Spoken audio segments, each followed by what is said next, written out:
Et cette décision de la France de suspendre sa coopération militaire avec Bamako pourrait avoir des répercussions bien au-delà des frontières maliennes.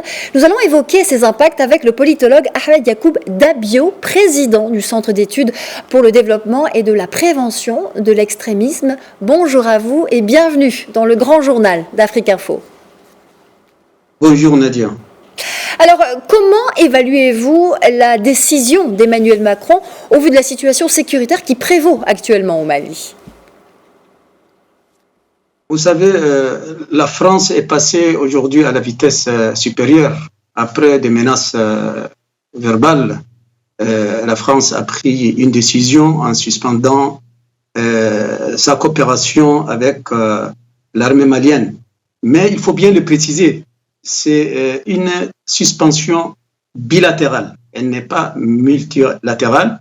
Pour l'instant, cette suspension ne doit pas toucher, ne doit pas concerner les autres pays du G5 Sahel en dehors du Mali. Et la suspension concerne deux volets, la communication et les renseignements.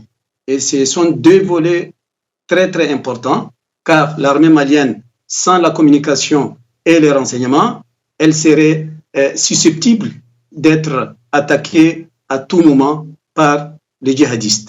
Donc, le régime malien n'a pas d'autre choix que de choisir parmi les trois options suivantes. Soit céder à la pression de la communauté internationale, notamment la CEDEAO et la France, soit prendre des contacts avec les mouvements qui sont en conflit avec les institutions de l'État, notamment les djihadistes. Et la troisième option, c'est de tenir tête à la communauté internationale, à la CEDEAO et à la France. Et nous ne pouvons pas faire face sur les premières lignes de front avec les djihadistes. L'armée malienne serait obligée, dans ces cas, de se retirer des premières lignes de front.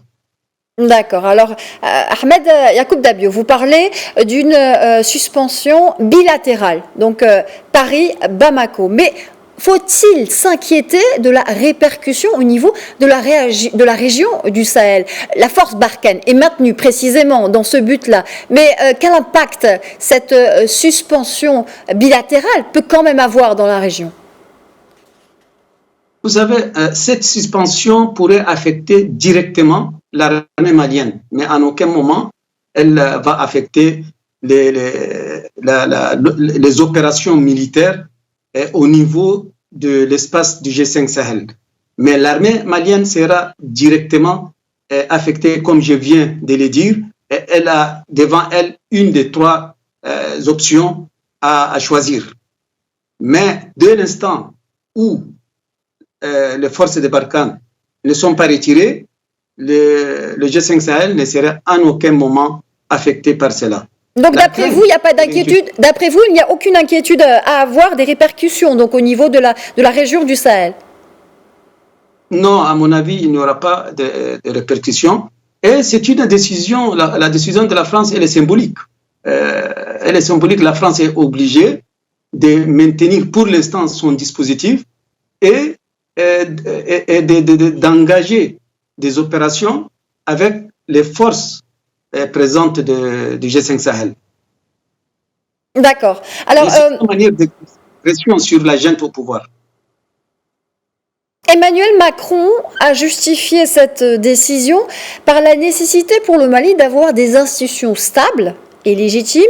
On constate que la même politique, on veut dire, n'a pas été appliquée dans le cas du Tchad, par exemple. Qu'en pensez-vous? Vous savez, les relations avec le Tchad, entre le Tchad et la France, sont des relations très étroites. La France n'a jamais quitté le Tchad depuis la colonisation, depuis plus d'un siècle, depuis 1900. Et la France a une base fortement installée, pas loin de la présidence de la République du Tchad. La France a accompagné le maréchal Idriss Déby à s'emparer du pouvoir. C'est pour dire qu'il y a une confiance totale par rapport à ce qui se passe au Tchad. En plus, la France est très bien informée. Mais par rapport au Mali, la France a des inquiétudes concernant le colonel qui est arrivé au pouvoir, le colonel Assimi Goïta, les inquiétudes surtout par rapport à ses accointances avec le volet russe.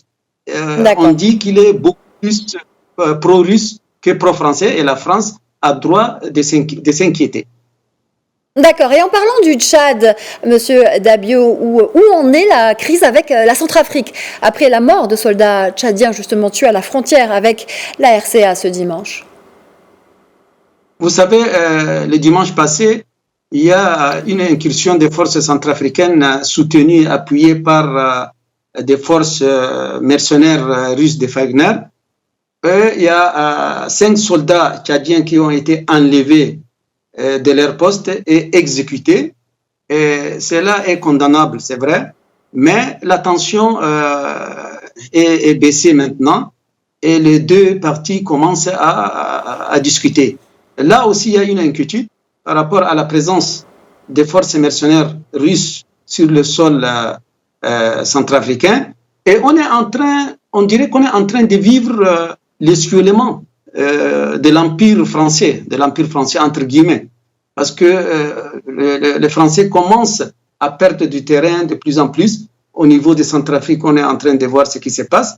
Et là, au niveau du Mali aussi, il y a des rumeurs qui courent selon lesquelles les Russes sont beaucoup plus intéressés par une présence au Mali. Et je me pose la question, est-ce que l'Empire français est en train de s'essuler? C'est la question que je me pose.